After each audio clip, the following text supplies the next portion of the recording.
All right. Well, if you're joining with us tonight, we're so thankful that you could be with us. It is a little after 7. We know that a few of you are going to be maybe coming in a few minutes late, so we're gonna start off. I'm gonna just give a little introduction of who I am and the governor's faith-based and community initiative, and then we're going to introduce our guest for tonight. So my name is Lance Villio. I'm the executive director of the governor's faith-based and community initiative. And when folks kind of ask, hey, what is the governor's faith-based and community initiative? Depending on who it is, we give them a variety of answers. But the best way to describe what we do is really based on the governor. Since 2019, since him coming into office, he's described government in an interesting way. He's said, government has limitations, and it has a hard time solving some of the most complex challenges that are in our society. And really, it is not designed to solve these issues and these challenges. The opportunity is that the people of Tennessee, the people that are already doing the work, so these are our nonprofit partners, our community nonprofits, our faith-based groups, our churches. These are folks that are already really making a massive difference in their communities. So we play a little bit of a connective tissue between state government, nonprofits, the faith-based group. And so tonight we're having a really important conversation around foster care. And tonight we have with us 3 really special guests. The first that I'll introduce is Leah Moyer. And Leah, if you wouldn't mind just sharing a little bit about your role. Leah's on our team and yes, director of Every Child Tennessee. Hey, good evening. I'm so glad to be here this evening and just to talk about such an important issue that I just have the honor and pleasure of serving. So like Leah said, I'm with the governor's faith-based and community initiative, specifically focused over our child welfare initiative. And again, just get the pleasure of leading the Every Child Tennessee initiative within the department. I have spent some time in the nonprofit world prior to that, and then also in higher education, just working with many underserved populations, including victims of human trafficking, children who've suffered different types of abuse. And so this is something that is very near and dear to my heart. And again, just so honored to be on this call with amazing folks that are working towards solutions on this issue. And it's just a pleasure to serve. And hopefully together we can make a little bit of a difference in some of our kids' lives. Awesome. Thank you, Leah. We're next going to go to a very familiar face over in the Department of Children's Services. We have Deputy Commissioner Karen Joyner Bryant. Karen, would you introduce yourself, please? Absolutely. Good evening, everyone. My name is Karen Joyner Bryant, and I have the pleasure of serving the Department of Children's Services as the Deputy Commissioner of Child Programs. And basically what that means is I have the pleasure of serving all of the foster children and youth that are in our care and serving the people that are caring for them. So it is a pleasure to share this space with you all tonight. And I do hope that you all find this exchange a bit edifying and enlightening. Awesome. Thank you so much, Karen. Absolutely. And then what you'll learn is as we have this conversation, we have many partners, and one of our favorite partners is Youth Villages and their work that they do in this space. And so we're so honored tonight to have Brittany Farrar with us. Brittany, would you mind introducing yourself? Yeah, thank you again for inviting me to participate, and good evening, everyone. I'm Brittany Farrar. I'm a regional director at Youth Villages. Youth Villages is a nonprofit that is based here in Tennessee, and we partner very closely with the Department of Children's Services to really provide high quality services to families to help them live successfully. So we provide prevention services to help divert kids from coming into DCS or the Department of Children's Services custody, but we also provide therapeutic foster care and services for young adults that are transitioning out of the foster care program. Awesome. Thank you so much, Brittany. So We're going to start at a really high level tonight. We're going to get in some of the details, but we want to make no assumptions that people understand kind of what is the Department of Children's Services. As you think about state government, it's helpful to know that there are 23 departments in Tennessee state government, and that is what makes up the executive branch. And the leadership in all 23 of those departments, they have a commissioner that oversees kind of the staff of that department, and there's deputy commissioners and assistant commissioners. So Karen, that's with us, just in kind of an org chart view, really does have a large responsibility in caring for the kids in custody. And so who better to ask, Karen, just can you give us a sense, and I'm sure there's lots of misconceptions and things that people see on the news. What is the Department of Children's Services? What is its goal? What is it really designed to do? So thanks so much for giving us the opportunity to clarify who we are, and while also sharing who we're not. So the Department of Children's Services is pretty much a public child welfare agency, and we are situated to receive and respond to allegations of abuse and neglect. And we do that while also offering family services as a means of prevention. My colleague Brittany Farrar just shared that their agency also provides prevention services. And so we partner with the likes of youth villages to actually prevent families from coming into our custody. But we're pretty much that entity that is situated to respond to allegations of abuse and neglect while also supporting the families to do what I call maintain healthy togetherness. Awesome. Wow.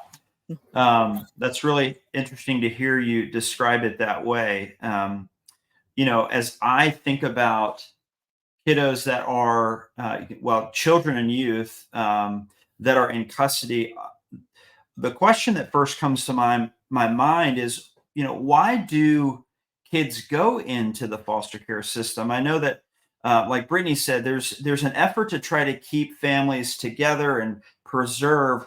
But what would happen where a child or a youth would need to go into the custody of the Department of Children's Services? Oh, wow, that's a loaded question. So bear with me as I try to articulate that in simple terms. So an extension of what I shared earlier in terms of who we are as a public child welfare agency, beyond responding, receiving and responding, and also trying to prevent, we also provide what I call a continuum of services that are really designed to ensure children and youth are safe and their families have the necessary supports to care for them successfully, as my colleague was sharing. However, in unfortunate cases where a child abuse investigation has proven abuse or neglect has actually occurred, the children, youth, and their families are provided services to address those identified needs and also to maintain and build on some strengths that our families have. So unfortunately, when the outcomes of an investigation is that abuse or neglect happened, we are involved beyond the investigation, and unfortunately some of those children have to enter our care. But our goal still is maintaining healthy family togetherness when we can do so safely, and if we can't do so safely, then the path to permanency for our youth looks a little different.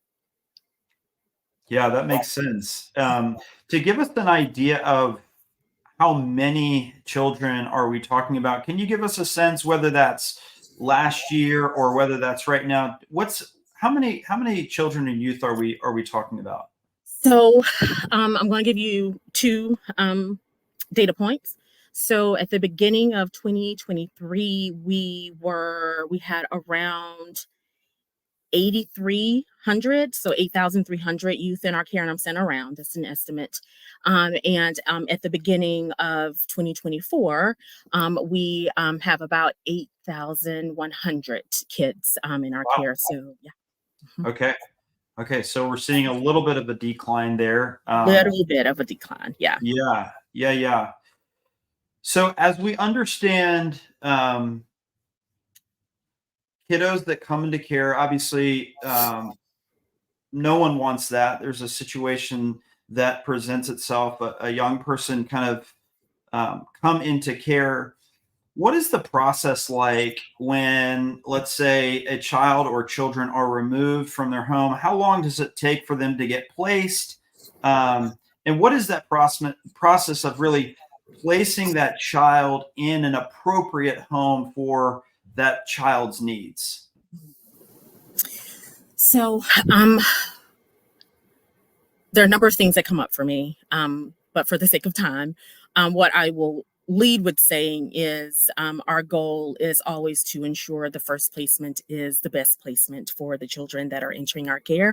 It's important for their healing journey and for trauma recovery. And so there are extensive assessments that happen with the child or youth, as well as with our foster parents. So we try to do matching as best we can, because sometimes we are unfortunately working on a very tight schedule when kids are entering our custody. However, when we looked at our data, on average, it's taken about 15 and a half days from the date that that child enters custody for us to actually secure an appropriate placement for them. And I will also ask my colleague with Youth Villages, because they are one of our major placement providers, to add anything to that. Yeah, that brings up a great point. So as Brittany, it's interesting to think you are not state government, right? Youth Villages is not the state's child welfare organization, as Karen mentioned. Can you, and I'm going to go off script a little bit. So can you help us understand why a child would be placed in Youth Villages, maybe versus a home that DCS supports? Sure. As Karen mentioned, there's a number of assessments that are completed upon a child coming into custody. And part of that is identifying what some of their special needs may be. And so obviously just removal from the family in itself is a trauma. So that alone is an experience that that child needs support around. But many of the young people that we work with have had some unique challenges related to potentially trauma. They may need some additional services and support to be successful in a foster home setting. And so those assessments help for the Department of Children's Services to determine, is this a youth that might be best referred to and served by a therapeutic foster home? And the difference between a therapeutic foster home really is that they receive some additional training. And in addition to the Department of Children's Services case manager, they also have a counselor or specialist assigned through the agency that's providing services in their home, anywhere from 1 to 3 times a week typically. And they also have access to a 24/7 on-call service and support, in addition to having that DCS, Department of Children's Services case manager that also supports their home. So that's typically the reasons why. We work very closely with the department to receive those referrals.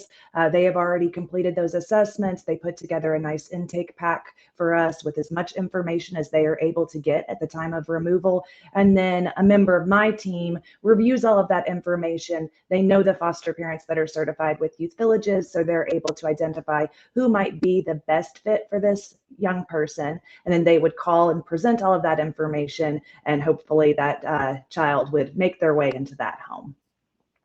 Okay, so if I understand this correctly, we have a child that is removed, and then there's a process begins with the Department of Children's Services, and they are deciding by location, by the needs of the child, where that child is best placed.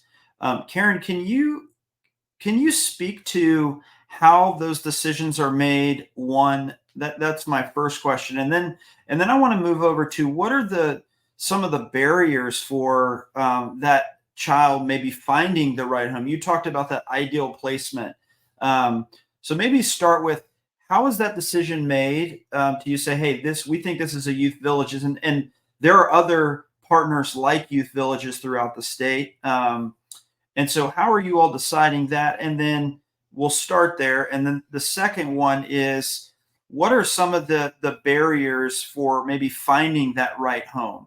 I know that's a lot, so good luck. Thank you so much for tossing that to me. And I'm also going to draw on my partner here as well. So what I will say is to start with what we're using to inform those the decisions in terms of the appropriate type of placement for our youth. We have an assessment, actually an evidence-informed assessment that we utilize. It's the child and adolescent needs and strengths assessment that we utilize, and it's a pretty comprehensive assessment. And we're gathering information about the child. We're gathering information about their needs and their strengths. We're gathering information about their caregivers as well, so the homes from which they've come. And we are looking at what have been some of the behavioral manifestations over the last 30 days, meaning what are some of the behavioral challenges that they are presenting with, which those challenges are a result of the trauma. We're gathering details about, the trauma, and we're using all of that information to bring back to a team. We call it our child and family team, so that we can have conversations around these are the needs, these are the strengths of the child. What type of setting, what type of placement will be the most appropriate placement or most appropriate setting to address the identified needs. And that is when we start engaging our partners like Youth Villages to say, this is the profile for this child. These are the types of homes we feel the child would be, their needs would be best met in. And then we just start partnering. It's an exchange that happens between us and the agency until we identify the appropriate fit. So clean that up, of course, Brittany. Yeah. Well, No, and then, I go ahead. think that was great, Karen. I think as far as barriers go, I think we would be remiss if we didn't say just lack of capacity. We need more foster families. So, we, as Karen mentioned, there's been a slight decrease in the number of youth coming into the Department of Children's Services custody, but we still don't have enough resources. And so we really need more capacity within our state so that we can better and more effectively match young people with families that really fit what their needs are. Some young people need to be in a home by themselves. Some need to be in a home with lots of siblings. Sometimes a 2-parent home is preferable. Sometimes it's not. So, just having families that are representative of the youth that we serve in foster care is so important. And in order to do that, we've got to grow our overall capacity. Absolutely. I'm going to say ditto to all she just said, Lance. Yeah. So I'm going to, Brittany, I'm going to circle back on something you mentioned. You talked about this therapeutic foster home. And I think that's really interesting to think about. It's the home that's the therapeutic foster home. We're not necessarily talking about the child. The home that is therapeutic, these are homes that you all support. Would it be fair to say that it would be more demanding to be a home with Youth Villages or a therapeutic foster home just by way of the needs that are required from the children that you are receiving? Talk to me about that. What does that look like? Yeah, I would disagree with that. And I think that's because we have a very high level of support that we're offering to foster families when they are certifying as therapeutic foster homes. Like I mentioned, every child that unfortunately reaches that point where they have to be separated from their family is experiencing a trauma. And that trauma may manifest in a different way depending on all of the other factors from all of the other systems that interface with that child's life. So, at the root of any removal is that trauma. So DCS partners with agencies like Youth Villages so that those youth that need a bit of extra support have a foster family that's received some additional training, but also has someone in addition to the department that can provide clinical mental health and behavioral health services in their home. So therapeutic care means that the staff, the counselor, is coming out into the family's foster home versus the family having to access outpatient services in the community. Wow, great clarification. Yeah, because that's helpful for me to know is really it's the level of support that home and that child is getting. So once a child goes into a home, whether it's a therapeutic home or not, um, can either one of you tell me what the process is like for either the term is reunification, right? And that's kind of getting back with that biological family. Can either one of you tell me what is that process like? Um, it just kind of inform me on we know that kids go into either the care of a youth villages type setting, therapeutic, or DCS, and then from there, what happens? Good luck. Both of you are on mute. Okay, so I'll start and then I will pass the baton to you, my friend. So I would say that once we have identified the best fit for the child and for the foster home, what happens is we start working towards what we call permanency with that child and with their biological parents. And what that looks like is we're going to develop, I'm going to call it a roadmap. For lack of a better phrase, well, for a simpler phrase, I'm going to say we're going to partner with the family. We're going to partner with our provider agencies to build out a roadmap that basically details, and it's one that is informed and developed with and by the family members, that this is the path that we're going to travel to reunify this child with you all, to address all of the needs, to build on all of the strengths that we've identified. We're going to partner with them. And that's our path to permanency. So that's what I feel happens after, they've entered our care and we've identified the placement. We start on this path to permanency. Got it.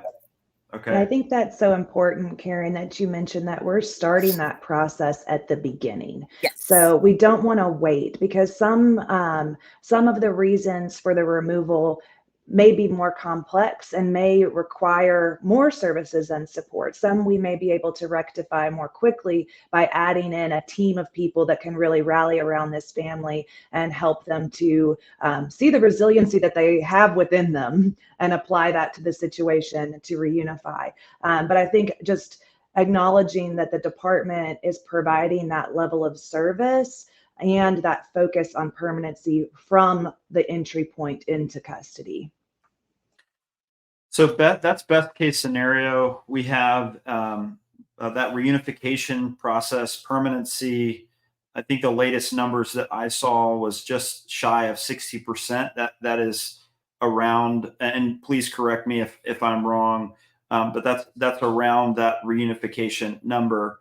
I know there's two other potential outcomes that can happen, and maybe more. You guys can help me understand. One of them, right, is that the parent does lose their parental rights, and that's where adoption comes in. And then the one that I want to camp out on for a minute is the third is youth that age out right in the process. And so either one of you, I mean, I feel like you guys are both just full of knowledge and resources.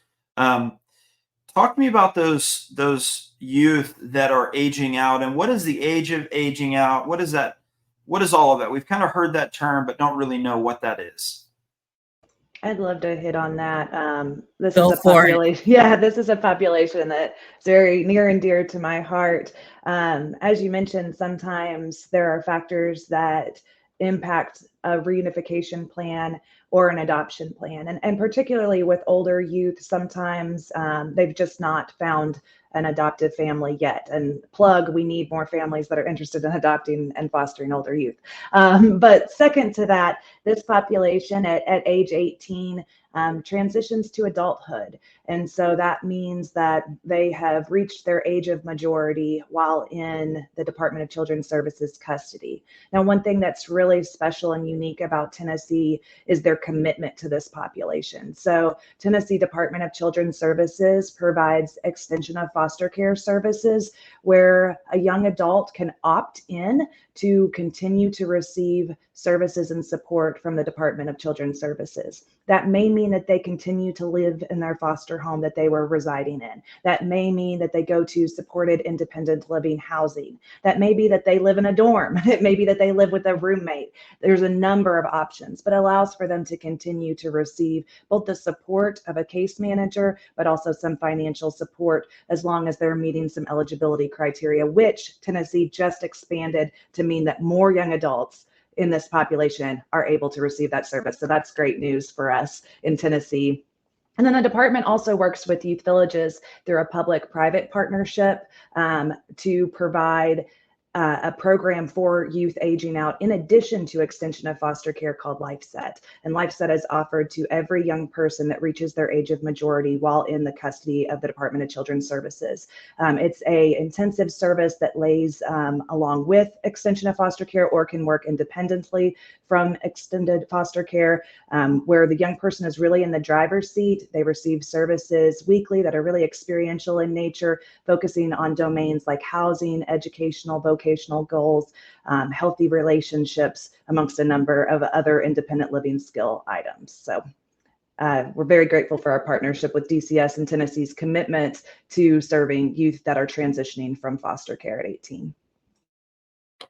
That's really helpful. Thank you. I know this is a really vulnerable population, and there are amazing services that exist, and there's still a lot of work to be done.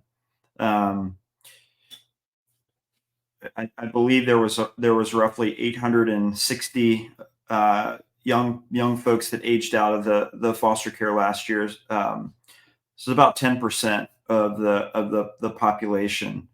As you think about partnership with faith-based communities and other community nonprofits, and also other licensed providers, what is the thing that you really want people to know about kind of the child welfare ecosystem that is a common misconception that they just wouldn't know? I mean, you might read headlines, or you might hear snippets of information, but in terms of what you all do, we kind of see the process.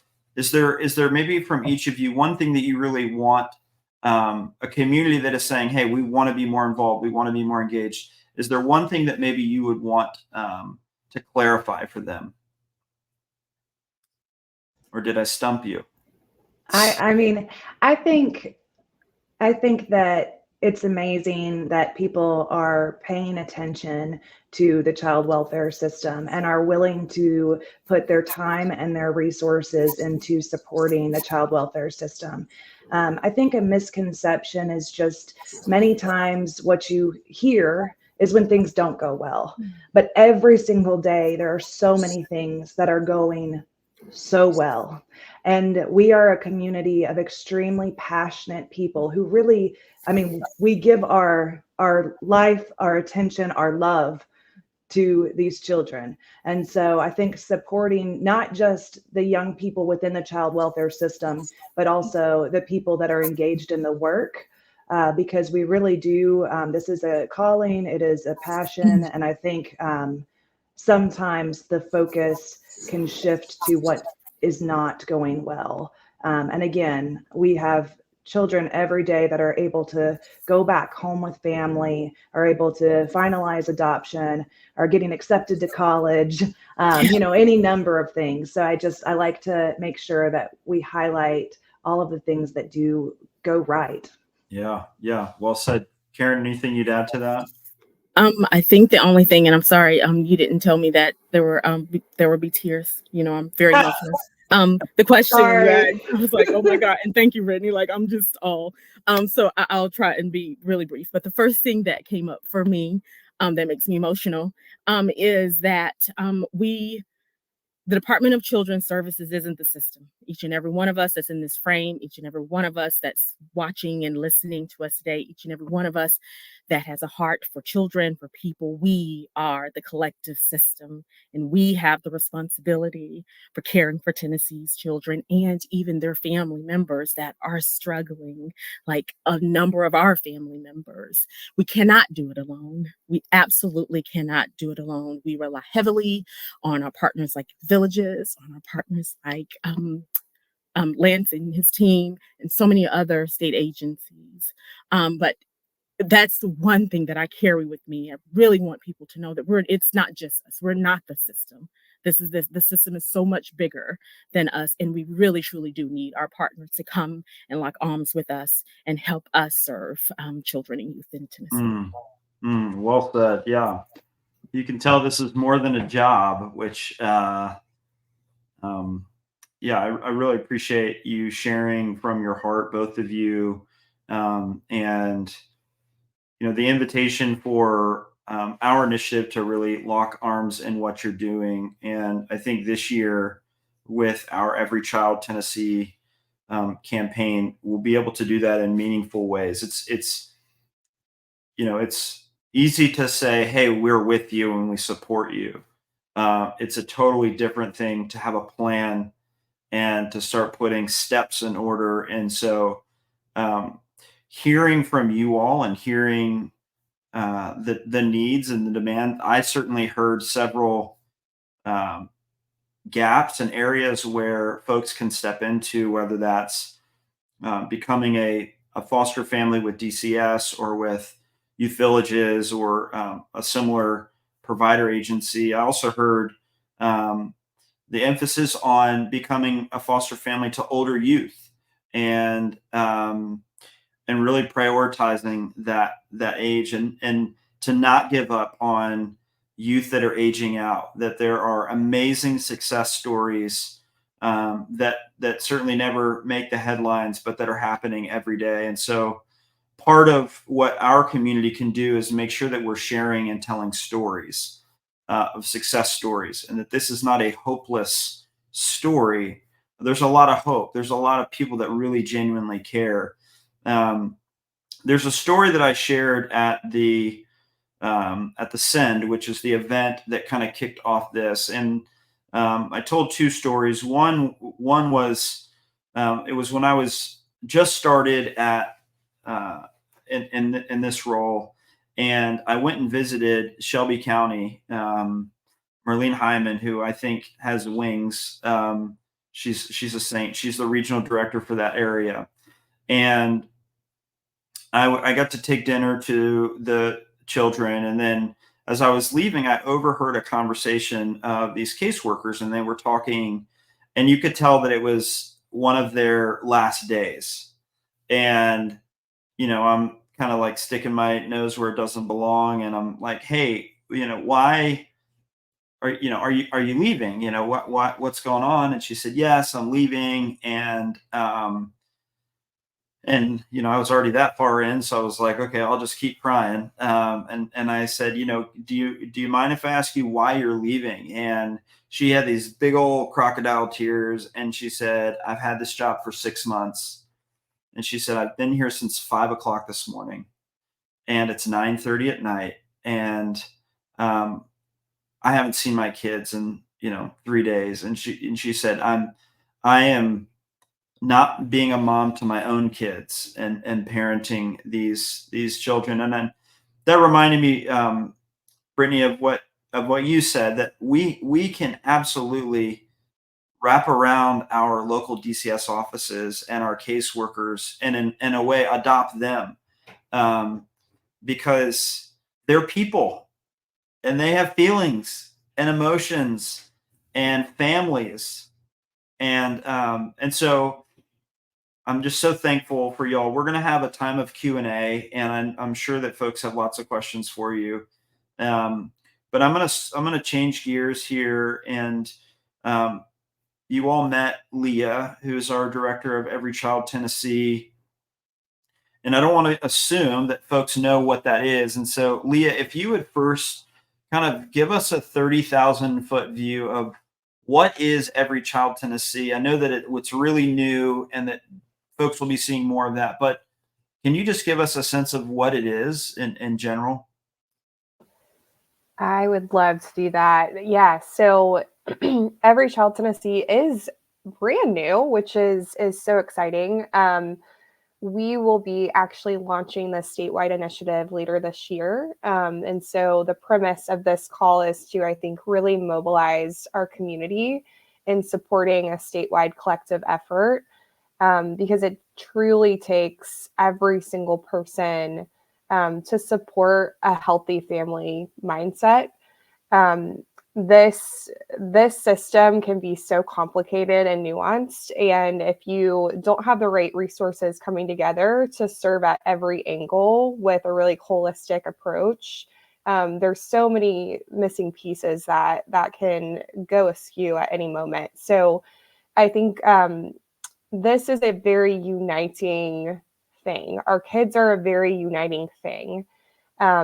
When you have children that need support, they need someone to be stable, even if it's temporary, and we hope it's temporary, while a biological family can receive some form of resources to potentially help them with whatever they may be dealing with in that moment, in that life moment. That's when you see some change happen, is when those communities are coming together, whether it's government, whether it's nonprofit, whether it's faith communities, our educators, our corporations, really coming together for the child, coming together for healthy families. It really takes us all, and I think we all have a role to play. And I think to raise a child, it really does take so many resources. And I even think about my own personal story of being a mother, and how I remember one day when I had a sick child and my husband was out of town, and I was actually sick. He was sick, and I'm just thinking, oh my goodness, what am I going to do today? I can't even like lift my head. And somehow one of my dear friends got wind of this and showed up on my door and said, I'm taking him for 2 hours. You need to sleep, and I'm going to bring him back in 2 hours. And I just think about that moment of instant relief of knowing my child was going to be okay for those 2 hours. But I had a supportive system. I had a community. I had relationships. And so, in essence, this is bringing together relationships, because these are folks that are just lacking care, lacking support. And it looks, all different based on every circumstance. Every child, every is so, I think, important in that world. Every child is unique. Every child's needs are unique. Every child's circumstances or past experiences are unique. And so we have to think about solutions that are unique to those things. And so what we're hoping to launch later this year is to really help with not only every child that may need a permanent family or a temporary family as they're transitioning with the department, but also looking at how do we better support our vulnerable children that are aging out of foster care, knowing that nothing really magical happens on their 18th birthday. They're still just a kid. They are still trying to figure out life. They don't know how to budget. They don't know how to do basic things. And so how do we come alongside them when they may not have a mom or dad to do that and coach them through certain circumstances? So I'm just so excited to hopefully be that bridge, hopefully be the person that can see the strengths within the community and invite them to the table to say, hey, we need this piece, we need this component in this solution, because this is something that any individual might need, just the quality of life or basic needs. So as we look towards this solution, we are hoping to not only start this recruitment effort for foster families, as we've already said, there is a deficit of families, but not only recruit foster families in the quality or the quantity, but looking at the quality of the needs that our children are going to need here in Tennessee, and what are the gaps that we're not able to really serve well. Is it a family that can take teenagers? Is it a family that can take sibling sets? If you have no children in your home and all of a sudden have an ask to take in 3 children or 4 children, that is a big ask of someone. And so how do we find the right families that say, you know what, I can do a season of that, but also they need the support around them as well. So it's that retention piece in tandem to that recruitment piece, and that's where everyone can play a role. Everyone can do something in that process. So I if you don't leave with anything tonight, I think that would be my hope, is that, you know, a lot of times people hear foster care and they think, oh, I have to go and foster. Oh, I can't do that. I'm not in that life stage, or I don't have the tools, or I don't feel equipped, or that's a scary word.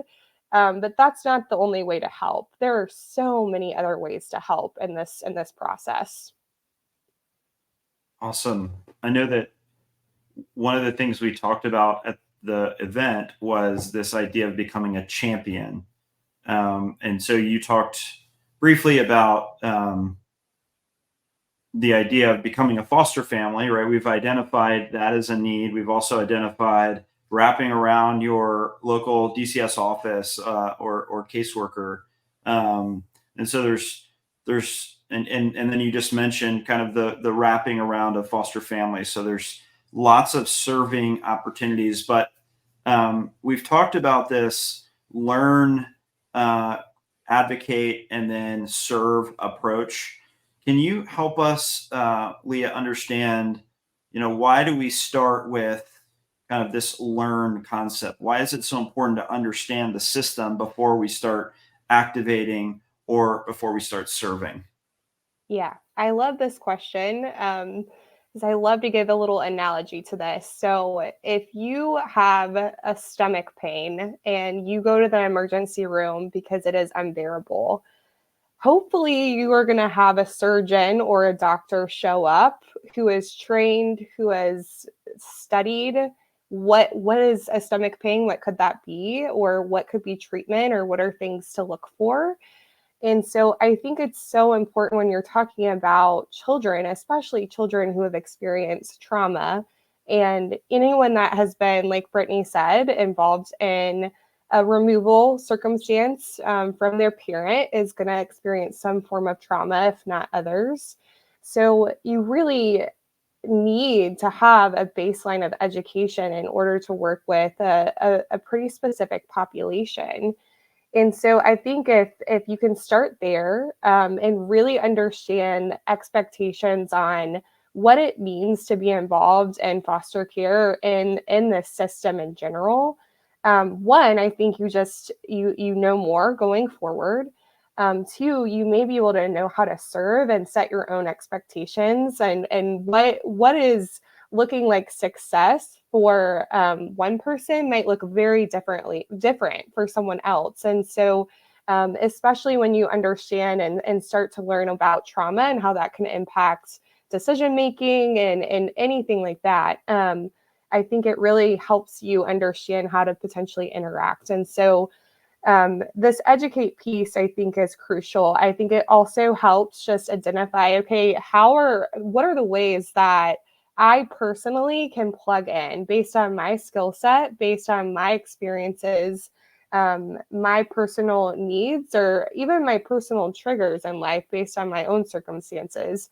I think it really helps you hone into that, and also just do a little bit of self-awareness on what those strengths look like. So I would just say, I think it's so important in anything, in any complex issue, to start with education, making sure that you truly understand more than just a surface level understanding of any issue before you potentially act or make especially a big commitment like fostering. Awesome. And then after the educate, there's after learn, there's a advocate and then serve portion. I know that we've got some stuff coming up, and then just to frame the rest of this call a little bit, I know we're getting ready to move to Q&A. So if you all have questions for Karen or for Brittany or for Leah, would you guys please start populating those in the chat? Before we jump to Kayla's question, I do want to just give Leah an opportunity to share kind of what are the next steps after education, and what does that mean? Will there be a curriculum that comes out, and then the advocate piece, and then the last part, serve? How will people know how and where to serve? Yeah, such a good question. So I think what will be really important, and we'll post this up in a little bit, is we will have a follow-up actual learn session for those that are interested in taking that next step to become an Every Child Tennessee champion. As I mentioned, we need to mobilize our community as we launch this. It's so important that as we start recruiting foster families, that we have a community that is standing there ready to support. And that starts with education, like I mentioned. And so we are going to start with a session and a series on just learning a little bit more about child welfare. What does it look like for someone to actually walk through the system? And what does it look like potentially across Tennessee? Again, what are some of the needs? And then we'll also lean into the next steps that folks can take, whether that's advocate or whether that's serving. Advocate, I think, is a wonderful opportunity for anyone. I think with this campaign and with this initiative, marketing and making sure people know what it means to be a foster parent or be involved in the foster care system, it'll be so important that they see this opportunity and understand that there's a place for them and a place that they can plug into it, whether it be fostering, adopting, or serving at their local organization that is supporting the families that are saying yes to that, or the biological families that need support. So we are so excited to have these opportunities, and I think it'll be really beautiful that it coincides with the launch of Every Child Tennessee. And like I said, we can recruit foster families, but if we don't have those supportive community resources for those families, often that leads to burnout. That leads to families feeling like they're alone and in a very difficult task. Yes, absolutely rewarding, but as you can imagine, if that child is reunified with their biological family, there's a grieving process to that. You have gotten to know this child. You have started to love them. They have become a part of your family. You know their sense of humor, you know all these little details about their life. And that is a very difficult thing for any family to have to experience. And so obviously very just the end result is absolutely what we all hope for. But that doesn't make it all the less difficult. And so how do we continue to support those families that are equipped to serve in that way, and walk with them through that journey, whether it's during foster care process or after a child is hopefully reunified in a healthy space, and as that journey continues, to hopefully be able to provide that supportive home again in the future, if that is in line with their family and their lifestyle. So we're excited that this will roll out. We hope you will join that learn session, and that way we can also share these other opportunities that will be coming oh so soon. And last thing, I just will leave you, these champions are with us for the long haul. These are our stable ambassadors in the community saying yes to children every day. And so if that's something that you want to be a part of as needs come up and arise, we would just love to share those needs with you. Awesome. Thank you. Well, Eric, I know you've got some questions.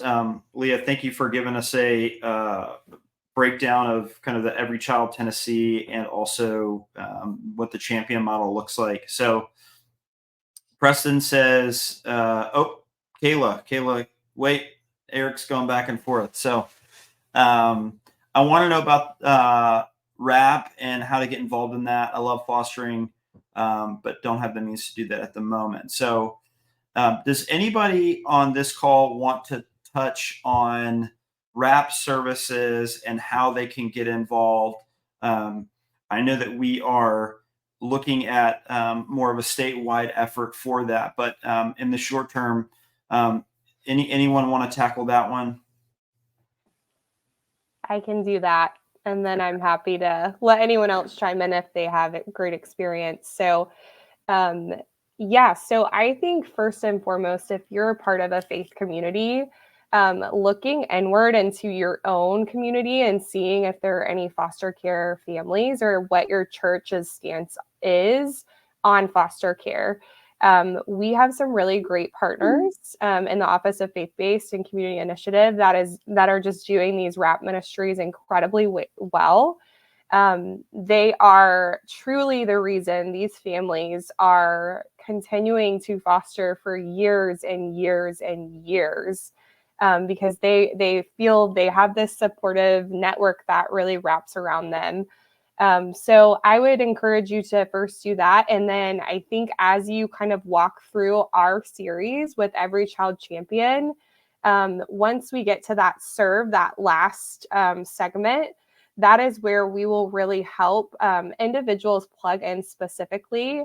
And that coincides, like I said, with the launch of Every Child Tennessee. And that's where anyone who is interested in engaging in foster care will really have a one-stop shop and really a portal across the state to be able to navigate and get involved in the right organization, doing the things that they think they can help with. Awesome. Yeah, I know specifically if you look up Tennessee Kids Belong, they're a partner of ours in this initiative. They do a lot of great work. I think you mentioned that you were in Knoxville, and they'd be a great organization to get plugged in with as well. So looks like we have another question. How can those too young to foster help out? Okay, so that's a question for maybe somebody that's not old enough to foster, or doesn't feel old enough to foster. That's a really, really great question. Anybody want to take that question? How can a young person advocate for this space? So the first thing that comes up for me is mentoring. And Brittany, I've been out of the Youth Villages realm for a while, but I used to be a mentor with Youth Villages for a number of years. And that was how I was giving back at that time. So I don't know if you all still have a mentoring program, but I think that that's the best way to help out is by mentoring one of our youth. Yeah, absolutely. There's a lot of evidence behind just how having one caring adult can change the trajectory of your life. And that adult doesn't necessarily have to be, a certain age. I think that's open. So yeah, we do have a mentoring program. And I think just having someone outside of someone in a parental role or outside of someone in a clinical role, but that really can just spend some time, have some new experiences, is something that's so valuable. So that's definitely an option. Our mentoring opportunities are available on our website, which is www.youthvillages.org. And you can see and inquire about ways that you can help and be matched as a mentor. Awesome. Thank you. Teens get ready to age out, other programs to volunteer for. So this is a question about helping teens that are ready to age out. Perhaps we can talk a little bit about LiveSet. I don't know if there's an opportunity to volunteer with that demographic, but this is a great question from Jenny. So either one of you want to talk specifically about, and there's obviously fostering, right? We've talked about fostering. And so either one of you want to talk specifically about that demographic and how to help serve and come alongside them? Yeah, we actually really rely pretty heavily on community partners with LiveSet. And part of that is helping us to provide skill building opportunities for our young adults that are in our program. So every month we do what's called a peer-to-peer group where we host it at our office. Young adult participants come in, and we typically try to have different topic areas. So, we've done mock interviews where different community members have come in. That way it's not a staff and it feels more official. And they do mock interviews with them, or they provide opportunities to do some job shadowing. They may allow for them to learn a little bit more about their career because it's an area of interest. So there's a number of opportunities like that that are helpful for the young adults in our program.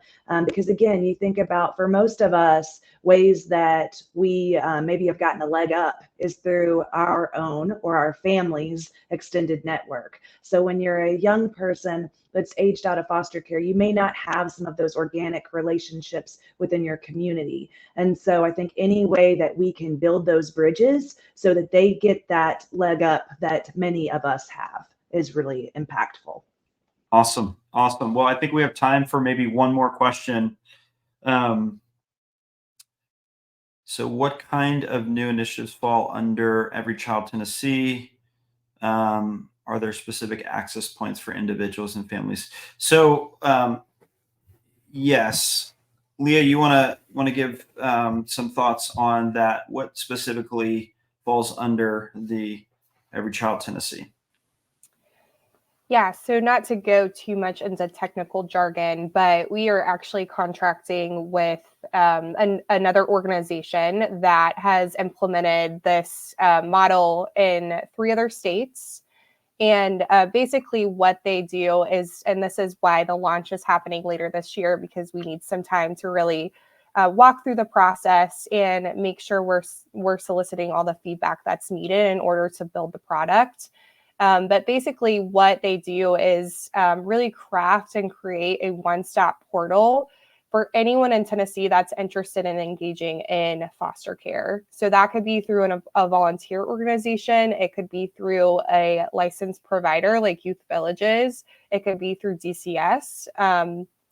It could be all sorts of forms of ways. And so this is kind of going to be the entry point for not only the recruitment side, so these organizations that are looking for the families that are interested in fostering, or the organizations looking for the volunteers like a CASA, court-appointed special advocate.